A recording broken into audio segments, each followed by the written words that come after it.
We're in. Take 3. Three-peat. This is a three-peat workout. Nah, it's just a redo workout. This is the third time we're doing this because we're having technical difficulties with the microphones and the batteries. But we're here now, and we've got coffee, so everything's better. 20.3. Open workout 20.3 is a repeat from 18.4, which is 21.59 deadlift and handstand push-up into 21.59 deadlift at a heavier weight with a 50-foot handstand walk between, which is 15 meters in between. I've just done the workout, didn't do very well, did worse than I did last time. Last time I had 1 rep left from finishing Diane. This time I had 1 whole round left to finish Diane. Just not very good at handstand push-ups, and that open standard gets me every time. So I did not have a good time with the handstand push-ups this year either. Did I, Najib?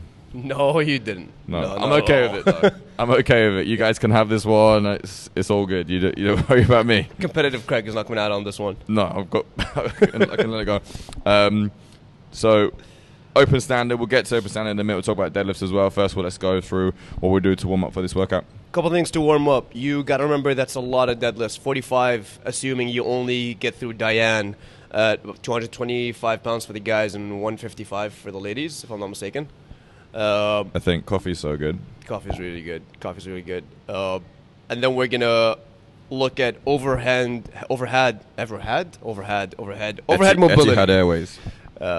Not enough coffee for the day. We're gonna look at overhead mobility. So some passovers.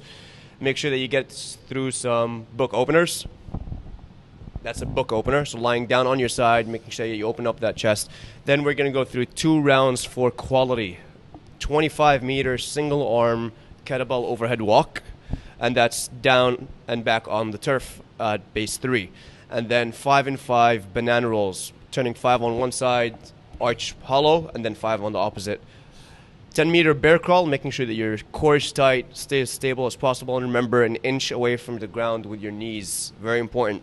5 wall walks on maybe round number 1, and round number 2, play with your handstand push-ups. Start getting in 5 to 10 handstand push-ups, strict, skipping, however warm you feel. And then 10 kettlebell swings. You can do that for 2 rounds. After you're done with that, start building up on the deadlift. So practice a couple reps with the empty barbell. Get through 5 to 10 reps. Add on some light weight, maybe 95 for the ladies, 135 for the guys. Go through some more reps, building up to your prescribed weight. Maybe even go through some, if you think you're going to get through to the second round, play with the heavier load, see how comfortable you are with that. And handstand walks. Make sure that you're comfortable getting upside down and that your core stays tight, stay stable. Yeah, I didn't get to the handstand walks in the workout, but I tried some afterwards, and I didn't warm them up beforehand. But after doing all the handstand push-ups and then trying to kick up, it felt very different doing handstand walks afterwards. So play with them in the warm-up as I make sure if you're planning on getting there, make sure you've done some handstand walks before you get there. Absolutely. All right, so this is deadlifts first. We'll go through that in a second because that's kind of the easy part from a technical point of view. Like the open stand and handstand push-ups, we keep saying open standard.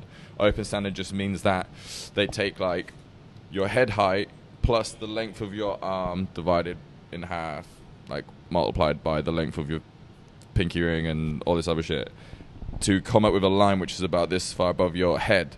And when you're upside down, your handstand walk, your heels have to cross that line. So we'll do all the marking for that when you do your open attempts. What it creates is potentially a different hand position for your handstand push-up in order for you to make sure you're getting your feet and your heels above that line, which is very challenging for me. Najib, you're the handstand push-up guy. Why don't you break this one down? So a couple things you want to remember. 2 of the most important ones is point number 2 and last one on the board that we're looking at.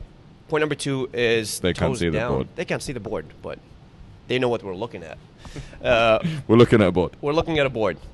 Keep it organized. So toes down. One thing, if you looked at the open announcement 20.3, Kristen Halty did very well is keeping her toys.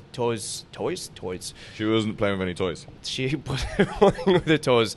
So toes down, heels up. She cleared the line by about an inch and a half every single time, making sure that her judge did not no rep her. I know that Craig got a couple no reps from me. Thanks, bro. So you do want to keep your toes down, heels up. Make sure that you clear the line. Also, kicking up. If you are going to kick up into handstand, make sure that you are going to get 1. You don't want to do 5 kick-ups, 5 no reps, no handstand push-ups in between. Make sure you communicate with your judge. If you're getting upside down, you're getting upside down to win at least one rep. Yeah, that's one thing that I struggle with is once I've come down, my shoulders are tired, then trying to kick back up to the next one in itself, that can almost feel like you're doing a rep. So that's not energy you want to waste. Make sure you're ready to kick up and get your feet over that line, because the last thing you want to do is be kicking up there, floating around with your heels near the line but not quite over, whilst your judges coach you, a little bit high, and wasting all that energy. So make sure you kick up when you're ready to get your feet over the line. Two more things to look at: distance of hands, both apart and away from the wall. So how far are your hands apart is going to significantly change how high you can get on the handstand push-ups, and how far your hands away from the wall will also significantly change or make it harder for you to get your heels over the line. All right, a lot of mistakes today. Over the line. You got there in the end, bro. Get close to the wall, as close as you can. Don't get too close to something that you're not comfortable with, not something that you don't know, you're not familiar with. So test it out before the workout and make sure that your hands stay tight, close to your shoulders. Craig can go through a couple things on how he felt when he So for me, in order to consistently be able to get my heels above the line, I had to change my hand position to what I'm usually used to. Usually I'd have my hands about yay far apart, and then for this workout I had to come to like here just to ensure I was getting my feet over the line, which is obviously a different position than I'm used to. So it works muscle slightly different and isn't something I'm very familiar with, so it's my mistake for not practicing it, but this is still going to be the case for some of you guys. You're going to have to adjust your hand position, so make sure when you're warming up you feel that out, understand where your hands need to be, maybe even mark it on the floor on your mats, so you know exactly where you need to put your hands. I had to play with it during the workout a little bit till I got to the point where I had to bring my hands in even closer to make sure I was getting my heels above the line. So just make sure you practice it beforehand, you know where your hands need to be. Last but not least, arching your back. So the more arched your back is, the further you're looking up onto that floor, the less likely you are to clear the line. It shortens your body. It shortens how long you can get. So make sure you get your head through on every rep and make sure that your butt's squeezed on every rep. All right? At the end, at the top, body's in a straight line.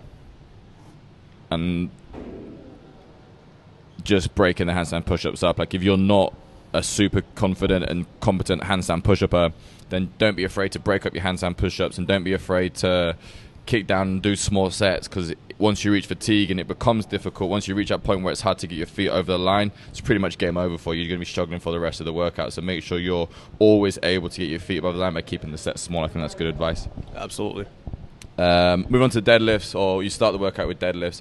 I think the thing about the deadlifts is, if you're a good deadlifter, if this weight for you is not super heavy weight, then don't spend loads of money on the deadlift. If you know, for me, deadlift's not a problem, but the handstand push is a problem. So you want to look at conserving energy for the handstand push-up. Give yourself the best opportunity for the handstand push-ups. So breaking the deadlift up into like a 777 or a 876 or whatever it is you decide to break it up, and don't be afraid to do it. And on the other side of the coin, if you're great at handstand push-ups but you're going to struggle with the deadlifts, even doing like singles. So if you were to do 7, 5, and then singles the rest of the way, it's not a bad idea to save yourself some energy so you don't blow up on the bar if it's going to get heavy for you. Absolutely. Guys, if you're not so good at deadlifts, remember, break up however many sets you want to make sure that you can do singles. If you need to do singles, make sure you're setting up into right position. Know that people like Craig are a little bit easier on the bar, whereas people more like me will have an easier time on the handstand push-ups. So make sure that you're set in with the amount of reps that you want to do per set. And then for the guys who are going to go beast mode on this workout and they're going to get through the first part, the Diane part, you're going to go through the first one on 15.9 and get to the deadlifts and the handstand walks, is have a plan or understand how far you're planning to get on that part of the workout. So if you know I'm going to finish the first set of deadlifts and I'm going to get through the handstand walks, then I'm going to go back to the deadlifts again. Don't go crazy on the first set of the heavier deadlifts, because you're going to need to save some of your back for the second set. One thing to consider as well is doing heavy deadlifts is really taxing on the core. If you don't have to kick up, and obviously there's a lot of core stability required to do a handstand walk, is that's going to feel very different because your midline is going to be shot from the heavy deadlift, so the handstand walks are going to become way more challenging. And trying to get back to your second set of deadlifts on the bar, that's going to make that set even heavier than the first. So make sure you've got a plan to understand where you want to finish on the workout, so you know what your expectations are and plan accordingly. I think just tips for this workout, just to summarize, is tips for the handstand push-ups is distance of your hands, so how far apart and how close to the wall your hands are. Make sure when you kick up, you've got your heels above the line every time, so keeping the toes pointed down and keeping the body as straight as you can and staying tall as you can. And don't be afraid to break the sets up into smaller, more manageable sets so we don't reach fatigue. Same thing for the deadlifts. Don't be afraid to break the deadlifts up and then have a plan.